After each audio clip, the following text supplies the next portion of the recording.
로마 시대 비두니아 지역을 총괄하고 있었던 총독이 있습니다. 이름이 플리니우스예요. 이 사람이 AD 112년경에 당시 로마 황제였던 트라이아누스 황제에게 보고서 형식의 편지를 굉장히 많이 보내요. 그 편지 안에 보면 당시 그 지역에 살던 크리스찬들의 모습들을 잘 묘사를 해놨어요. 내용을 정리하면 이렇습니다. 기독교인들은 정해진 날 새벽에 모여 그리스도를 신처럼 섬기며 찬송가를 불렀습니다. 당시에 예배와 모임에 대해서 보고하고 있는 거죠. 그들은 범죄를 저지르지 않기로 서로 맹세하며 도둑질, 강도, 간음, 약속 위반, 신의를 저버리는 행위를 하지 않기로 맹세합니다. 자신의 삶의 자리로 돌아갔을 때 그들이 어떻게 살아가야 될지에 대해서 늘 마음을 새롭게 하고 결단하는 시간을 가졌다. 맹세 후에는 흩어졌다가 다시 모여 음식을 먹는데 이 음식은 평범하고 무해한 것들입니다. 아마 성찬과 교제를 이야기하는 것 같아요. 주님을 따르기로 죽기까지 결단하는 그러한 신앙인들의 모습입니다. 하지만 세상은 이걸 잘 이해를 못했어요. 그래서 마치 인육을 먹는 식인 의식을 행하는 것처럼 생각해서 이 그리스도인들을 고발한 것입니다. 그래서 이 플리니우스가 2명의 여자 집사를 고문하여 진실을 파악하려 했으나 지나친 미신 외에는 특별한 범죄 사실을 발견하지 못했다. 그들은 황제의 동상이나 로마 신들에게 제사 지내기를 거부하며 예수를 위해서 죽음을 불사하는 고집을 보였습니다. 얼마나 주님을 믿는데 진심이었는지를 보여주는 거죠. 그러나 여러분, 그들의 삶의 모습이 어떤 영향력이 되었느냐? 이 신앙이 도시뿐만 아니라 마을과 농촌 지역까지 퍼져 전통적인 사원들이 비어 있는 실정입니다. 수많은 신들을 숭배하던 신전들이 텅텅 비어져 가는 대신에 곳곳에 주님을 믿는 사람들이 모여서 주님의 아름다운 교회가 세워지는 역사로 번져나가고 있었다. 비록 당시 소수였고 당시 약자들이었지만, 그래서 늘 세상의 공격에 노출당한 자들이었지만, 크리스찬들 한 사람 한 사람이 세상을 향하여서 얼마나 강력한 영향력을 펼치고 있었는지를 우리에게 보여주고 있어요. 오늘 우리 그리스도인들의 모습은 어떻습니까?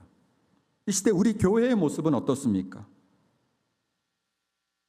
신앙을 가지고 살아가고 있지만 세상을 변화시키는 영향력은 점점 줄어들고 있는 실정이에요. 오히려 세상이 가지고 있는 돈과 욕망과 음란과 부정과 부패의 영향을 받아서 오히려 교회가 세상보다 못한 모임이 되어버리고 크리스찬들이 세상에서 인정받지 못할 뿐만 아니라 도매금으로 비난과 무시의 대상이 되어버리고 있는 실정이에요. 주님이 이런 우리의 모습을, 이런 교회의 모습을 보실 때 어떠실까? 저는 말씀을 준비하면서 하나님, 나도 다시 이 세상 가운데 모욕을 당하고 손가락질 당하는 그리스도인이 아니라 그리스도인의 당당함을 회복시켜 주시옵소서. 간절한 마음의 소원이 품어지는 거예요. 여러분, 우리가 그리스도인으로서 세상을 당당하게 살아갈 수 있는 힘, 세상의 영향력이 되어지고 세상을 변화시킬 수 있는 동력, 그 자부심은 과연 어디에서 오는 것이겠습니까? 저는 내가 하나님을 믿는 것에 진심일 때 나오는 힘이고 동력이라고 믿습니다. 이 하나님을 믿는 것에 진심인 마음을 가지고 세상을 변화시키는 것이 무엇인지를 보여주었던 사람이 이 성경의 주인공 바로 다니엘입니다. 여러분, 다니엘은요, 미천한 포로 출신이에요. 하지만 기회를 얻어서 바벨론을 위해서 일할 수 있는 공직에 나아갑니다. 여러분, 우리가 생각할 때는 포로 출신이 참 대단히 출세했다 하겠지만, 여러분, 온갖 우상과 황제 숭배가 가득한 이 바벨론에서 그 믿음을 지키면서 일을 한다? 결코 쉽지 않았을 것입니다. 그러나 다니엘은 뜻을 정했습니다. 나는 신앙만큼은 결코 세상과 타협하지 않겠다. 근데 놀라운 것은 그 뜻을 정한 다니엘 곁에 늘 하나님께서 함께 해주셨어요. 지혜를 주셨고요, 명철을 주셨고요, 탁월함을 주셨습니다. 그래서 이방 나라 한복판에서도 하나님의 영광을 드러내시기 위해서 사용해 주신 것이죠. 비록 바벨론에서 페르시아라고 하는 나라로 바뀌어졌지만 다니엘은 계속해서 나라를 위해서 일을 합니다. 페르시아 나라가 얼마나 큰지 나라 전역을 120개 지역으로 나누고 거기에 다 관리들을 세웠어요. 그리고 그 120명의 관리를 또 감독한다고 3명의 총리를 세웠고 그 3명의 총리 중에 한 사람이 다니엘이 되었습니다. 이 다니엘이 그 직무에 얼마나 민첩하고 충성스러운지 최고위직 총리의 다니엘을 발탁해서 세우는 것이죠. 근데 이 왕이 신임한 다니엘을 왕의 주변의 간신들이 관리들이 시기하고 음모를 꾸며요. 왕에게 나아가서 이런 제안을 합니다. 왕이시여, 앞으로 30일 동안 만약 왕 외에 다른 신이나 다른 사람에게 무엇을 구하는 사람이 발각되면 그 사람은 사자굴에 던집시다. 왕이 자기를 높여주는 이야기인 줄 알고 자기가 그 조서에 도장을 꽝 찍어서 온 나라에 칙령을 반포하게 되어집니다. 다니엘은 그 조서의 내용을 다 알았습니다. 다니엘이 이 조서의 내용을 알았을 때 어떤 반응을 보이는가? 그 내용이 바로 10절입니다. 다니엘이 이 조서에 왕의 도장이 찍힌 것을 알고도 자기 집에 돌아가서는 윗방에 올라가 예루살렘으로 향한 창문을 열고 전에 하던 대로 하루 3번씩 무릎을 꿇고 기도하며 그의 하나님께 감사하였더라. 지금까지 쌓아 올려왔던 모든 것을 다 송두리째 빼앗길 위기에 처한 거예요. 만약 전에 하던 대로 하나님 앞에 기도하면 그 참혹한 사자굴에 던져질 것이 확실시 되어지는 상황이에요. 내가 그것을 선택할 것인가? 아니면 딱 한번 눈을 감고 그것을 피할 방법을 강구할 것인가? 다니엘의 선택이 무엇입니까? 왕의 도장이 찍힌 것을 알고도 다시 자기 집에 돌아와서 전에 하던 대로, 늘 하던 대로 하나님 앞에 기도하고 경배하며 오히려 감사를 올려드리고 있는 다니엘이에요. 저는 이것을 이렇게 정리했습니다. 다니엘은 하나님을 믿는 것에 진심이었다. 비록 세상은 다니엘을 꺾어버리기 위해서 애를 썼지만, 그를 믿음이라고 하는 시험대 위에 올려놓았지만, 여러분, 다니엘은 자신이 얼마나 하나님에 대해서 진심인지를 증명하는 자리로 만들었어요. 우리가 하나님을 믿는 것에 진심일 순간 세상이 우리를 미워할 것입니다. 그때 여러분, 그 시험을 내가 하나님을 믿는 것에 얼마나 진심인지를 증명하는 여러분들 되시기를 바랍니다. 그게 그리스도인이에요. 결국 다니엘이 사자굴에 던져져요. 그때 여러분, 하나님에 대한 믿음의 진심인 다니엘을 하나님이 어떻게 진심으로 대하신지를 보십시오. 하나님이 사자의 입을 막아버리셨습니다. 나중에 다니엘이 그 사자굴에서 살아서 돌아왔을 때 왕이 기뻐하면서 다니엘에게 오히려 사과의 메시지를 전합니다. 그리고 다니엘을 죽이려고 했던 그 원수들은 결국 사자굴에 던져져서 사자의 입에 그 뼈가 으스러져서 죽게 되어집니다. 여러분, 왕이 사자굴에서 나온 다니엘에게 이렇게 이야기하고 있어요. 23절이죠. 왕이 심히 기뻐서 명하여 다니엘을 굴에서 올리라 하매 그들이 다니엘을 굴에서 올린즉 그의 몸이 조금도 상하지 아니하였으니 이는 그가 자기의 하나님을 믿음이었더라. 아멘. 세상 앞에서 흔들리는 여러분, 중심을 잡으시기를 바랍니다. 하나님을 믿는 것에 진심인 여러분들이 되시기를 바랍니다. 그런 자를 하나님께서 진심으로 대해 주실 거예요. 그 하나님이 진심으로 대해 주시는 우리의 삶이 세상에서는 영향력이 될 것입니다. 여러분, 우리가 하나님에 대해서, 하나님을 믿는 것에 대해서 진심이기 위해서 우리에게 필요한 변화가 3가지가 있다라고 정리를 했어요. 첫 번째 변화는요, 시선의 변화예요. 보는 것에 대한 변화입니다. 여러분 10절 말씀 다시 보시겠습니다. 다니엘이 조서에 도장이 찍힌 것을 알고도 집에 돌아와서 윗방으로 올라가 예루살렘을 향한 창문을 열었습니다. 여러분, 예루살렘을 향한 창문이라고 하는 것은 지역인 예루살렘도 의미하는 것이지만 하나님이 계시는 처소를 얘기하는 거예요. 다니엘의 시선이 이 위기 가운데서도 어디에 향하고 있었다라는 거예요? 하나님께로 향하고 있었다라는 거예요. 한 번이 아니었습니다.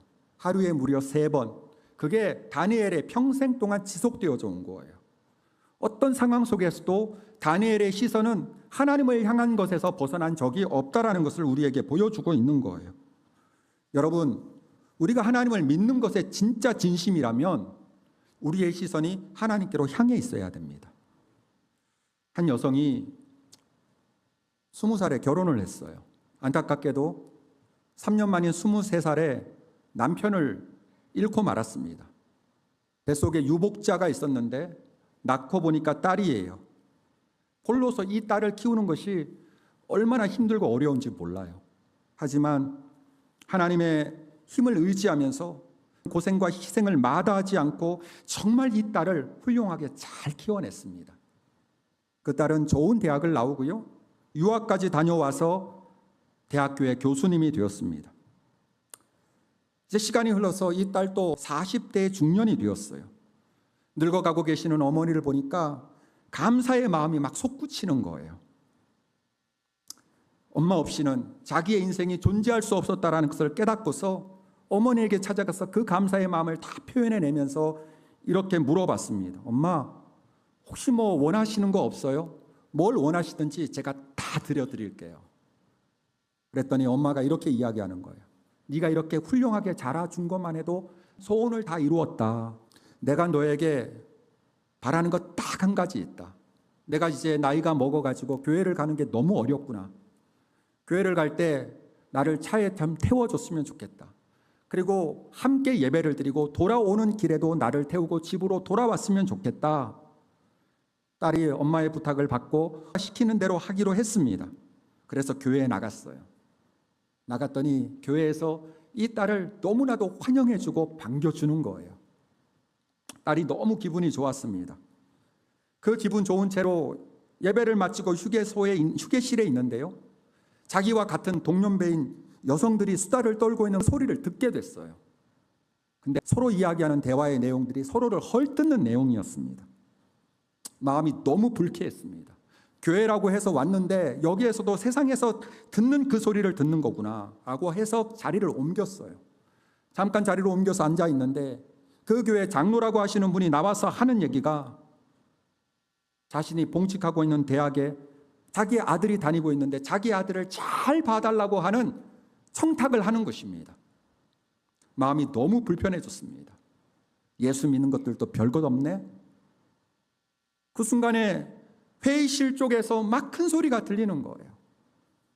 그 소리에 귀를 기울여 봤더니 대립하고 싸우는 소리인데 세상에 듣지 못한 그런 욕설들이 막 나오는 거예요. 그 마음 가운데 꾹꾹 눌러 있던 분노가 폭발을 했어요. 엄마 팔을 낚아채듯이 밖으로 끌고 나오면서 엄마한테 이렇게 이야기했습니다. 다시 이런 교회 오지 마세요. 잠잠히 자초지종을 들은 어머니가 딸에게 이렇게 이야기했다고 합니다. 나는 평생 교회를 다니면서 예수님 한 분만 바라보았는데 너는 딱 하루 교회에 나와서 참 많은 것을 봤구나. 여러분, 어머니 이 말에 딸이 무너졌어요. 남편을 잃고 청산과부가 된 그 기가 막힌 상황 가운데도 어머니의 시선은 예수님께 향해 있었다는 거죠.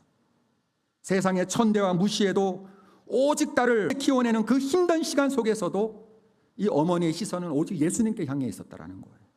심지어 그 건강하지 못한 교회에 가서 온갖 받는 시험과 상처에도 불구하고 이 어머니의 시선은 오직 예수님께로 향해 있었다는 거예요. 하나님께 대한 진심인 어머니의 믿음은 오직 예수님을 바라본 변치 않는 시선에서 온 것입니다. 여러분, 우리가 세상 살다 보면 많은 것들을 봅니다. 여러분의 시선이 어디에 가 있는지 살펴보시기를 바랍니다. 다시 여러분의 시선이 예수님을 향할 수 있기를 바랍니다. 주님을 바라보는 우리의 시선의 변화와 회복을 통하여서 세상의 영향력으로 살아가는 저와 여러분이 될 수 있기를 바랍니다. 두 번째는요, 우리의 표현의 변화가 필요합니다. 표현의 변화가 필요해요. 여러분, 우리 10절 한번 읽어보겠습니다. 다니엘이 이 조서에 왕의 도장이 찍힌 것을 알고도 자기 집에 돌아가서는 윗방에 올라가 예루살렘으로 향한 창문을 열고 전에 하던 대로 하루 3번씩 무릎을 꿇고 기도하며 그의 하나님께 감사하였더라. 여러분, 다니엘 입에서 나온 표현은 감사의 표현이었어요. 놀랍지 않습니까? 대단하지 않습니까? 하나님을 향한 원망과 불평을 토로해도 전혀 이상하거나 낯설지 아니하는 상황 속에서 감사를 고백했다라고 하는 것이 그가 하나님에 대한 믿음이 진심이었구나라고 하는 것을 우리에게 보여주고 있는 거예요. 올해 들어오면서 하나님께서 저에게 정말 많은 은혜를 주셨어요. 그럼에도 불구하고 이 땅을 살아가는 우리의 인생은 별것 없어요. 매일매일이 염려이고 걱정이고 불안이고 고민이에요. 교회를 생각할 때, 삶의 치열한 현장 가운데 살아가는 여러분들을 생각할 때, 그리고 저 자신을 생각할 때, 우리 가정을 생각할 때 여러분 염려와 걱정들이 왜 없겠습니까? 저는 이 염려와 걱정을 기도 제목으로 만들어서 하나님 앞에 계속해서 기도해 왔어요. 근데 기도하지만 평강이라고 하는 응답이 오질 않는 거예요. 지난 금요 기도회 때였습니다. 마음속에 근심 있는 사람 주 예수 앞에 다 아뢰어라. 이 찬양을 함께 불렀어요. 이 찬양을 함께 부르는데 제가 기도 가운데 무엇인가 빠져놓고 있었다는 것이 생각이 난 거예요. 빌립보서 4장 6절 7절 말씀에 뭐라고 기록하고 있는지 아시죠? 아무것도 염려하지 말고 다만 모든 일에 기도와 간구로 너희 구할 것을 감사함으로 하나님께 아뢰라. 모든 지각에 뛰어난 하나님의 평강이 그리스도 예수 안에서 너희 마음과 생각을 지키시리라. 아멘. 제 마음에 있는 염려와 근심이 있어요. 그런데 주님은 그것을 어떻게 표현해라? 하나님 앞에 감사함으로 표현해라. 저의 기도 가운데 감사가 빠져 있었구나. 드디어 감사할 일들이 막 떠오르는 거예요. 지금까지 지내왔던 모든 순간순간에 하나님이 저와 함께 하셨더라고요. 그 어렵고 힘든 상황에도 나와 함께 해주셨던 하나님, 나를 위로해 주셨던 하나님, 순간순간 지혜와 돕는 사람들을 붙여주셔서 함께 해주셨던 하나님, 죽음의 골짜기에서 저를 승리의 정상으로 옮겨주시고 패배의 목전에서 역전승의 은혜를 허락하여 주셨던 그 주님, 제가 걸어왔던, 제가 지나왔던 모든 것들이 하나님의 은혜였구나. 여러분, 지금까지 하나님께서 저와 함께 해주셨다라고 하는 것은 무엇이 보장된 것입니까? 앞으로도 제가 하나님을 떠나지 않는 이상 하나님이 저와 함께 하시겠다라고 하는 약속이 보장되어 있는 거잖아요. 감사가 나오는 거예요. 또 하나, 죄인 중에 괴수인 나, 그것도 깨닫지 못한 채 늘 나 잘난 맛에 하나님 이용하고 살았던 야곱과 같은 그런 나를 위해서 가장 귀하신 그 아들 예수 그리스도를 이 땅에 보내주셨어요. 십자가에 못 박아 죽으심으로 제 모든 죄와 허물과 교만을 다 씻겨주시고 용서해 주시고 드디어 나를 하나님의 자녀 삼아 주셨어. 구원받은 자의 기쁨과 감격으로 살게 해주신 주님 십자가의 은혜, 그 구원의 은혜를 다시 한번 생각나게 해주시는 거예요. 여러분, 이게 얼마나 감사한 일입니까? 행복하게 사는 사람, 늘 불행하게 사는 사람, 그 두 인생을 놓고 보면 그 삶에 일어났던 상황과 고난은 거의 비슷해요. 다르지 않습니다. 그런데 문제는 나에게 일어난 수많은 문제들과 고난을 내가 어떻게 받아들이고 어떻게 표현하느냐에 따라서 여러분 행복과 불행이 갈림길처럼 나누어지는 것 아닙니까? 고난을 내 인생의 실패라고 여기는 사람은 그 인생을 늘 저주하고 불평하고 원망하며 살겠지만 나에게 주어진 이 고난이 나를 새롭게 하는 과정이고 하나님 주시는 연단이고 훈련이고 다니엘처럼 내가 하나님을 믿는 것에 진심인 것을 증명하는 기회로 하나님께서 나에게 이 고난을 주셨다라고 하는 사람이라면 여러분, 그는 고난 가운데도, 그는 어려움 가운데도, 그는 절망 가운데도 행복을 확보한 사람으로 살아가게 되는 줄로 믿습니다. 여러분, 오늘 다니엘이 이 죽음을 목전에 앞두고 하나님 앞에 무엇을 감사했겠습니까? 세상 사람의 손으로 발탁된 것 같지만 실상은 하나님의 손으로 발탁하여 주셔서 하나님의 살아계심과 영광을 선포하는 영향력으로 살게 해주신 하나님에 대한 그 은혜가 다시 한번 떠오르면서 비록 죽음을 앞두고 있지만 하나님 감사합니다, 이 고백을 하게 하셨던 것이고요. 또 하나는 무엇입니까? 비록 내가 사자굴에 가서 던져져 죽는다 할지라도 영원한 죽음까지 나는 막닥뜨리지 않는다. 주님이 나에게 주신 영원한 생명을 나는 그 순간부터 더 풍성하게 누리게 될 것이다. 하나님 앞에 감사했지 않겠느냐라는 거예요. 사랑하는 여러분, 우리의 표현입니다. 표현의 변화가 필요합니다. 내가 주님을 믿는 것에 진심이려면 우리의 표현이 달라져야 될 줄로 믿습니다. 마지막 세 번째는요, 마음의 방향의 변화가 필요합니다. 다니엘이 왕의 조서에 도장이 찍힌 것을 알았어요. 그런데 그는 전에 하던 대로 하루 3번씩 무릎을 꿇고 하나님 앞에 기도했대요. 전에 하던 대로는 매일매일 했다라고 하는 뜻이고요. 그리고 3번씩 하나님 앞에 무릎을 꿇고 기도했다라고 하는 것은 다니엘의 마음의 방향이 하나님께로 늘 향해 있었다라는 것이죠. 제가 늘 여러분들에게 말씀을 드리는 거지만 신앙은 위치가 아니라 방향입니다. 여러분, 사울 왕이 사무엘 선지자가 오기 전에 급한 마음에 자기가 먼저 선지자 대신에 제사를 드리는 죄를 범했습니다. 하나님께서 아말렉을 진멸하라고 말씀하셨는데 좋은 소와 좋은 양을 따로 챙겨두는 불순종의 죄를 범했어요. 하나님께서는 이 죄 때문에 사울 왕을 버리셨어요. 여러분, 다윗 왕은 왕이 된 다음에 마음에 음욕을 품고 밧세바를 취하여 간음했습니다. 그 추악한 죄를 덮기 위하여서 그 남편 우리아를 전쟁터 제일 앞장 세워가지고 죽이는 간접 살인의 죄를 범했습니다. 여러분, 이 불순종의 죄를 범한 사울의 죄와 이 살인죄를 범한 다윗의 죄, 이 죄 중에 어떤 죄가 더 악한 죄입니까? 저는 다윗이 범한 죄가 더 악한 죄 같아요. 그런데 하나님은 사울을 패하시고 다윗을 그 죄를 용서하셨을 뿐만 아니라 내 마음에 합한 자라고 하는 어마어마한 축복을 해주셨습니다. 이게 무엇을 의미하는 것입니까? 하나님의 말씀 앞에서 사울의 마음은 전혀 움직이지 않았어요. 그러나 하나님의 말씀 앞에서 다윗의 마음의 방향이 하나님께로 움직인 것이죠. 하나님께서는 이것을 크게 보시는 거예요. 그건 마음의 방향이에요. 위치가 아닙니다. 내가 얼마나 교회를 오래 다녔느냐, 나의 직위와 지위가 무엇이냐, 그거는 주님 앞에서 중요한 게 아니에요. 여러분, 내가 하나님을 믿는데 진심이라고 하는 것이 완벽한 우리의 신앙의 상태를 의미하는 거라고 생각하십니까? 단 한 번도 실수하지 아니하고 단 한 번도 넘어지지 아니하는 완전 무결한 상태라고 생각하십니까? 아니에요. 늘 넘어져요. 늘 무너져요. 그러나 여러분, 우리의 마음의 방향이 그 자리에서 하나님을 향할 수 있다면 하나님은 우리의 믿음을 진심으로 받아주시는 거예요. 우리는 지금도 부족합니다. 우리는 지금도 넘어집니다. 우리는 지금도 실수합니다. 우리는 지금도 완전하다 할 수 없습니다.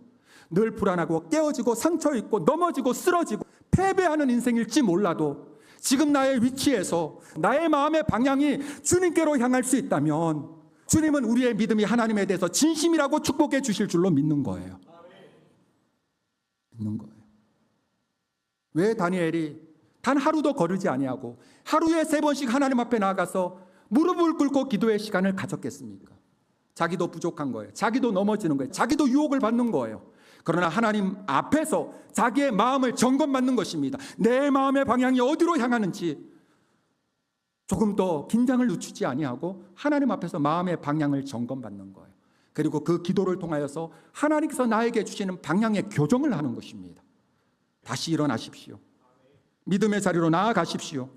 다시 일어나서 내가 주님의 옷자락을 붙잡겠다라고 주님 앞에 나아가는 여러분들이 되시기를 바랍니다. 하나님은 우리의 믿음을 인정해 주시고 하나님이 인정하시는 영향력 있는 삶을 살아가도록 우리를 만들어 주실 줄로 믿습니다. 말씀을 정리하겠습니다.